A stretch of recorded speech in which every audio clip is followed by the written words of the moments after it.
Vous êtes chez vous, vous avez une bonne bouteille à découvrir avec vos invités ce soir. Tant qu'à faire, autant l'ouvrir de la meilleure façon. Suivez-moi, je vais vous montrer. Alors on va ouvrir une bouteille ensemble avec quelques accessoires, je vous montre tout ça. Alors là j'utilise un seau parce que c'est pratique pour la température bien sûr, hein, mais néanmoins vous n'avez peut-être pas de seau chez vous.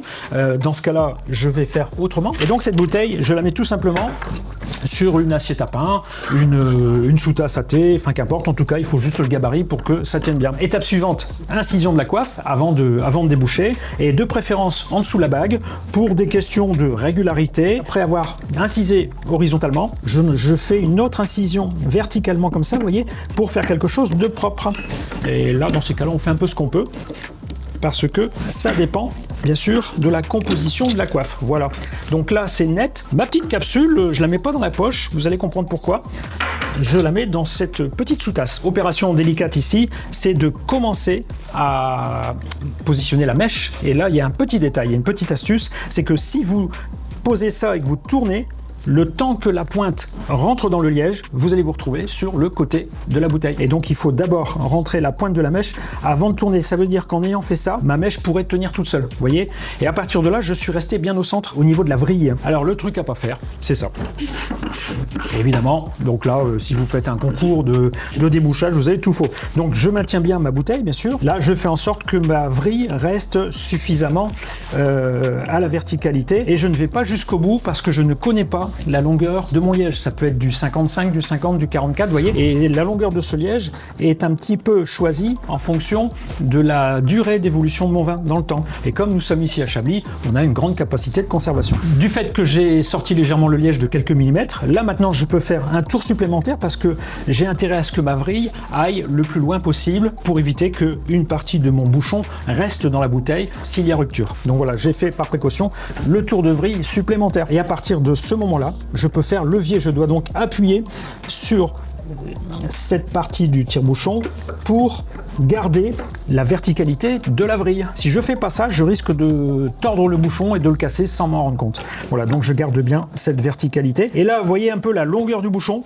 Bah là, je suis certainement à plus de 50 mm, donc bouchon de très belle qualité. Et donc là, je le prends à la main pour éviter un geste brusque que le liège sorte sans le maîtriser. Et deuxième raison aussi pour ça, de le prendre à la main, c'est d'éviter qu'il y ait un choc au niveau de l'oxygène, puisqu'il faut prendre en considération que le vin est dans une phase de réduction, c'est-à-dire qu'il est en absence d'oxygène intérieurement, d'où ce bruit de dépression. Donc là je vais faire un fit. Pas mal. Une fois que j'ai mon bouchon, je remarque aussi que je confirme qu'il est de très belle qualité parce que vous voyez, il y a ce côté très lisse, très net. Et je remarque donc que mon liège est assez imbibé, vous voyez, sur presque 1 cm. Ça veut dire que ce vin-là n'est pas tout jeune. Vous le voyez pas, il est à moitié effacé. Mais on distingue, enfin moi j'arrive à le distinguer, mais c'est 2017. Et chose indispensable, flairer tout de suite ce miroir, on l'appelle ça le miroir, au contact du vin initialement bien entendu. Et là j'ai une belle odeur, du vin. Je n'ai pas surtout d'odeur d'acidité, genre acidité acétique, je n'ai pas d'odeur de liège ou de moisissure, vous voyez, ce qui pourrait présenter un vrai problème. Et là donc je dispose mon liège, tellement il est beau, dans cette petite sous-tasse que j'aurai plaisir à mettre sur table quand les invités seront là. Petite parenthèse, si vous avez des millésimes plus anciens, qu'ils soient blancs ou qu'ils soient rouges, vous pouvez avoir des moisissures même à l'intérieur de la capsule, donc n'hésitez pas après débouchage d'essuyer à nouveau et vous faites ça par précaution.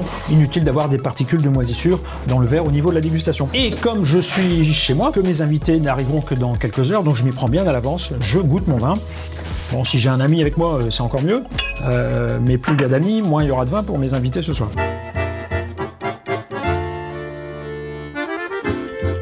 Je vais quand même le goûter parce que je voudrais être sûr qu'en bouche, on n'ait pas de soucis. Déjà maintenant, quelques heures avant de le servir, donc pour ce soir, je me régale. Mais surtout, utilisez un crachoir, un petit récipient, de sorte que vous soyez quand même un peu moins concerné par l'assimilation du vin avant que vos invités arrivent, vous voyez ce que je veux dire. Possibilité de oxygéné, j'allais dire carafé, oui, carafé oxygéné, un vin blanc, c'est connu pour le rouge. Si vous avez un vin blanc de beau niveau, avec une certaine corpulence, une certaine richesse et surtout une belle tension, quand on dit tension, une vivacité, de quoi évoluer dans le verre, n'hésitez pas à le mettre en carafe, mais pas maintenant, au moment de servir avec vos invités, vous allez le carafer et vous donnerez les explications qui permettront à ce vin-là de s'exhaler, de se développer beaucoup plus rapidement, surtout si vous êtes 6 à table et que la bouteille sera rapidement appréciée. Se pose une question. Combien de temps ouvrir à l'avance ce vin-là? Vous pouvez faire le matin pour le soir, vous pouvez le faire le midi pour le soir. Pourquoi pas la veille au soir pour le lendemain midi, si vous recevez vos invités le midi. Mais le plus important, c'est qu'après avoir porté votre jugement sur le vin que vous allez mettre en valeur, c'est de remettre le bouchon. Et petite astuce pour remettre le liège dans le bon sens, c'est-à-dire le sens du miroir et non pas le sens de l'oxydation. Je fais 3 points d'appui, pouce et index, le bord du goulot, et je peux m'aider de la main gauche comme ça et faire un quatrième appui, pivoter légèrement pour ne pas abîmer le liège. Voilà, ça c'est fait.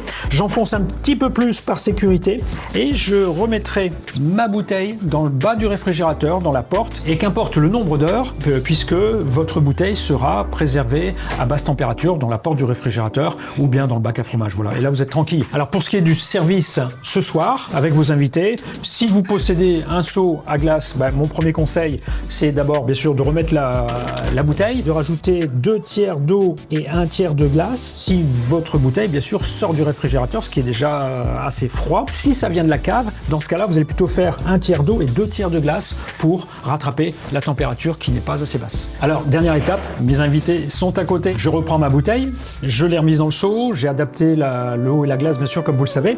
Forcément j'enlève délicatement mon liège. Le conseil indispensable si vous voulez faire pro bien sûr devant vos invités, un thermomètre. Et le thermomètre, alors là dans la pièce il fait 23 là. Il fait 23, c'est un peu trop pour maintenir un vin blanc à bonne température dans le verre. Donc je contrôle quand même la température de service, je trempe mon thermomètre dans l'eau froide bien sûr, et puis je vais vérifier quelques secondes, on se donne rendez-vous dans quelques secondes. Je vérifie ma température, qui dans le goulot affiche à peu près 12. 12 températures de cave, c'est quand même étonnant, mais ça s'explique puisque le haut de la bouteille est à température ambiante et bien sûr supérieur au niveau d'eau refroidie. Donc ne vous étonnez pas que la température soit pas la même entre cette partie-là et la partie inférieure. Donc il faut le savoir. Ce que je viens de servir avec le contrôle de température, je suis toujours à la même température. Pour quelle raison? C'est très simple, c'est que mon verre initialement vide, il est à la même température, 23 degrés de la pièce, vous voyez, donc pensez-y, faites un tour de table en servant une quantité limitée, pas plus que ça, et quelques minutes après, vous pourrez servir le vin un peu plus frais, chacun aura pu prendre une première gorgée et apprécier votre vin. Sachez que vous êtes armé pour pratiquer, pour déboucher tous les types de vins de cette façon-là, qu'ils soient blancs, rosés ou rouges. Alors si cette vidéo vous a plu, n'hésitez pas à liker, à partager, et n'oubliez pas de vous abonner à notre chaîne Le Secret des Bouteilles, et arrêtons de boire de la piquette.